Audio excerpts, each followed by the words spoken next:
بسم الله الرحمن الرحيم يا أيها الذين آمنوا إذا نودي للصلاة من يوم الجمعة فاسعوا إلى ذكر الله وذروا البيع ذلكم خير لكم إن كنتم تعلمون۔ ایمان والو، جب نیدا دی جائے تم کو جمعے کے دن نماز کی، فاسعوا الی ذکر اللہ، تو اللہ تبارک تعالیٰ کی ذکر کی طرف دوڑو، وذروا البیع، اور خرید و فروخت کو چھوڑ دو۔ اس آیت مبارکہ میں اللہ تبارک تعالیٰ نے جمعے کے دن کی فضیلت کو بیان کیا۔ انشاءاللہ میں آج جمعے کے دن کی کچھ فضائل آپ کے سامنے بیان کروں گا۔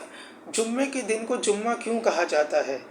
جمعے کا مطلب ہوتا ہے مجتمع ہونا، چونکہ اس دن اللہ تبارک تعالیٰ نے حضرت آدم علیہ السلام کی تخلیق کو مکمل کیا، اسی وجہ سے جمعے کے دن کو جمعہ کہا جاتا ہے۔ اور اسی دن یعنی جمعے کے دن آپ کو زمین پر اتارا گیا، اور اسی دن یعنی جمعے کے دن آپ کی وفات ہوئی، اور جمعے کے دن ہی ایک ایسی گھڑی آتی ہے جس میں بندہ اپنے رب سے جو دعا مانگے تو اللہ تبارک تعالیٰ اس کی اس دعا کو قبول فرما لیتے ہیں، اور جمعے کے دن ہی قیامت آئے گی۔ یہ چند امپورٹنٹ پوائنٹس تھے، کچھ امپورٹنٹ فضائل تھے جمعے کے دن کے حوالے سے جو یہاں بتانا مقصود تھے۔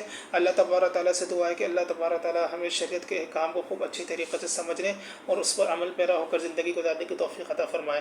وآخر دعوانا الحمد للہ رب العالمین۔